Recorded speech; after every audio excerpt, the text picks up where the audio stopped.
If you're doing product research for Amazon FBA and you think you found a product, then do this first before you do anything else and avoid losing a lot of money. What's up, welcome back guys. First of all, congrats to the giveaway winner. Contact me on Facebook so that we can make this work. And if you want to join the next giveaway, all you have to do is click the thumbs up button, subscribe, and leave a comment, and you can win a 1-hour free call with me. And let me just say first, welcome to all the new subscribers. Thank you for subscribing. We're reaching almost 700 subscribers, maybe even more by the time I upload this. So thanks a lot. I'm really happy with the growth of this channel. And if you haven't subscribed yet, click the subscribe button. There's so much more coming. Actually, watch this video first. If you like it, then subscribe. If you don't, then don't. So in this video, guys, I'm showing you what I'm doing with the next product that I'm launching. And as I said in the beginning of the video, I highly suggest you do this right after you think you found the next product, and you'll see why now. So creating the product listing is very important very early on because it's one of the best ways to know if a product is restricted or if there's some gated subcategory that you did not know about, or if it has to go through some testing or some like the hazmat thing that happened to me. The best way to know, even after you've done research on it, is to create the product listing and to create a shipping plan. So create the product listing, and I'll show you how to do that, and add photos and add some description so that Amazon knows what you're trying to sell, and create a shipping plan. The product listing you can finish. The shipping plan you don't have to finish. If you can go through it, then you're good. If not, usually you'll be stopped by the first or second step, and then you'll know that you need to do something before trying to sell this product. I'll show you now. So welcome to my computer. Now, I'm saying this is very important because I went through this before and I almost lost over $1,500 because I didn't do this. I was trying to launch a new product and I almost started a listing too late, and then when I created the listing, I found out that the product was restricted and you couldn't sell it. So imagine you had ordered and your product was coming in the next 2 days and you haven't created a listing first, and then you do the listing and you find out that you cannot sell this product on Amazon. What do you do with all that money you spent on the products that are coming to Amazon? So do this first and avoid losing a lot of money. I cannot stress this enough. So this is my Canadian account. This is where I do my retail arbitrage, which I haven't been doing enough of. I'm gonna start doing that again maybe next month. So when you wanna list a product, you go to inventory, you click on that. You click on add a product. So if you're doing retail arbitrage and you're trying to list a product that already exists on Amazon, then you search it here, and then you click on sell yours. But what we're doing is creating our own product listing.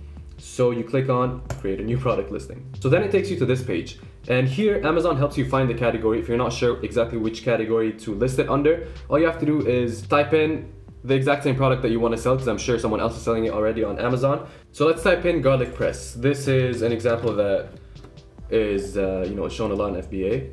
Find category, and then you find the one that makes the most sense. Let's say home and gardens, garlic presses. There we go. So click on that, and now you've chosen the category that you want to sell under. So then it takes you to this page. I used to fill this in, but recently I learned that it's better to go to variations and then to fill them in here. Why? Let's say later on you want to add another variation, even if you haven't thought of it now. Let's say in the future you want to add another color or another size. It would be much easier if you started it like this. If you had started it without saying that this is a variation, then apparently it's very hard to change from just not a variation to a variation. I don't know how to phrase that, but yeah, you get it.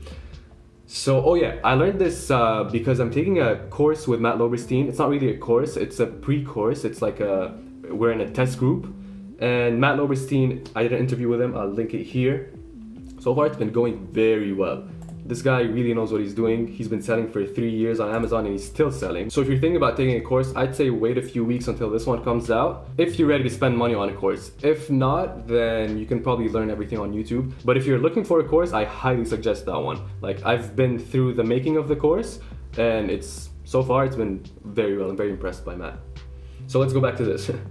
So variation theme, you choose whatever you might have in the future, like a different color or a different size. Let's say color. Color name, I guess. So let's say white. And now you have only one color. You're not selling two different colors. So for now, you just click add variation.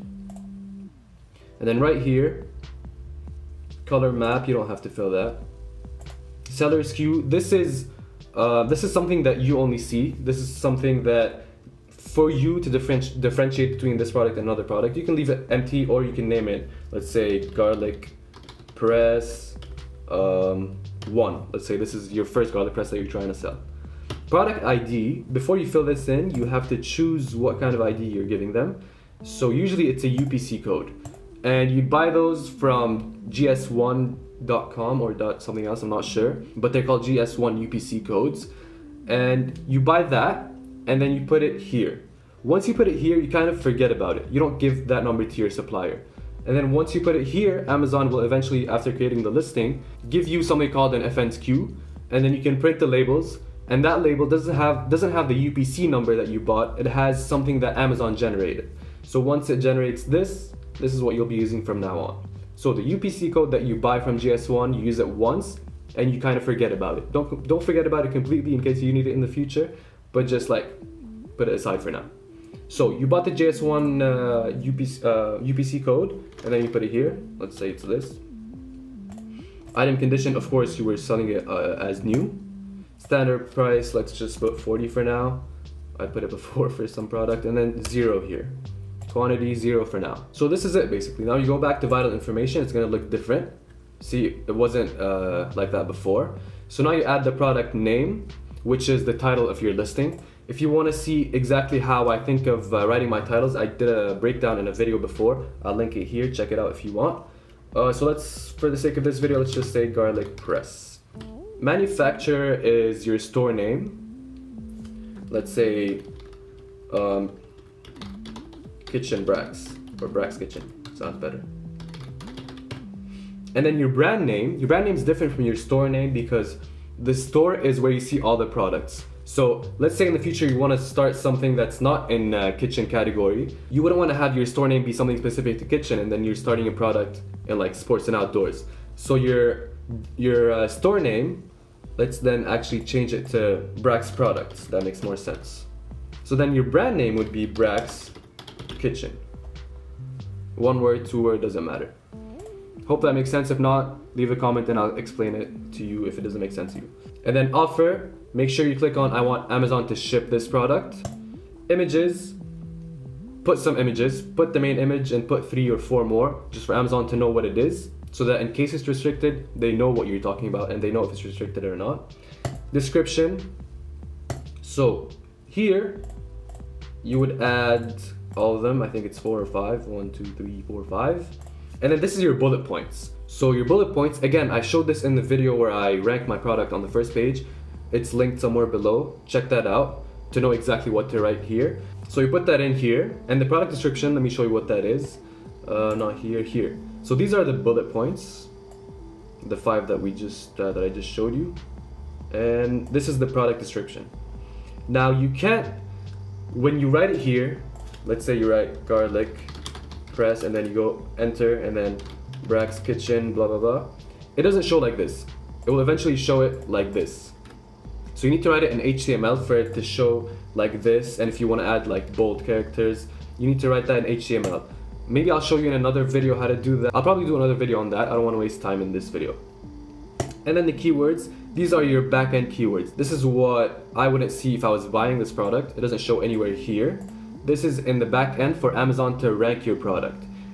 Again, that video about ranking the product, I show you what I put in here.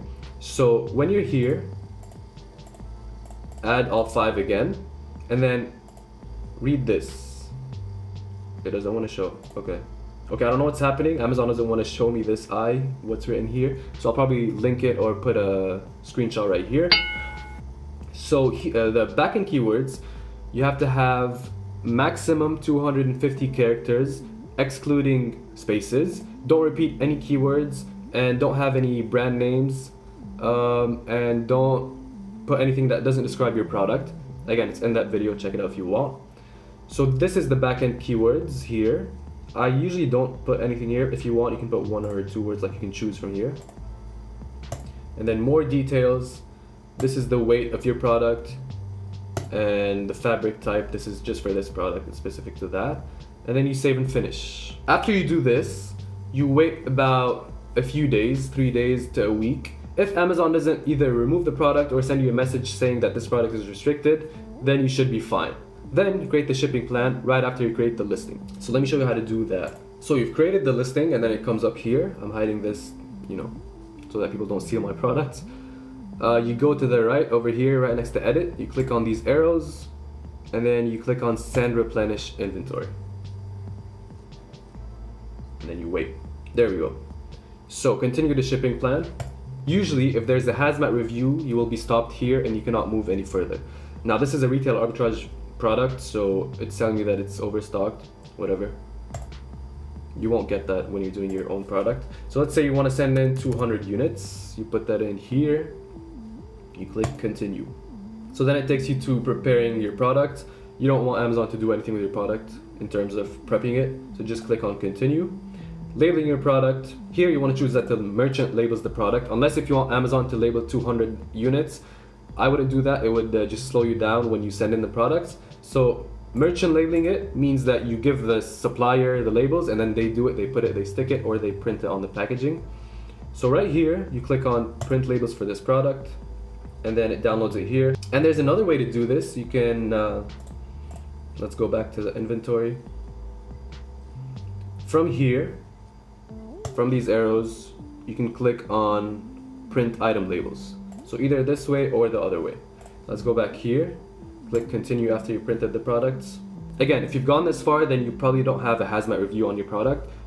You're probably fine if, again, your listing also is fine after a few days. So this shows you which fulfillment center your items are going to. You click on approve shipping, and then it takes you here. Click on work on shipment, and this is where you put in your box sizes, number of boxes, total number of boxes. Last time I had 2 or 3 boxes, so let's say 2 boxes, set number of boxes. You put that in, and then finally, you print the box labels. So when you're doing this, you want to have these numbers from your supplier. You want to ask them how many boxes, how big are the boxes, what's the dimensions, and what's the weight of each box. You put that in after they give you these numbers, and then you click on print box label. So you print this, and you send it to your supplier, and they print each one on each box on the outside of the box. So print the box labels and send them to your supplier, and then complete shipment, and that's it. So I hope you liked this video, guys. If you liked it, please leave a thumbs up. If you want to see more, click on the subscribe button and on the bell so that you get notified when I post next. And in the next video, I'm showing you, remember how I said that I almost lost a lot of money because I didn't create the listing early enough? Well, I'm going to show you 5 products, I think 5 products not to sell on Amazon because I almost sold, I think 3 of them. And then you cannot make money with these products. Either they're restricted, patented. You'll see in that video. So if you want to see that video, please subscribe, and I'll see you then. Peace.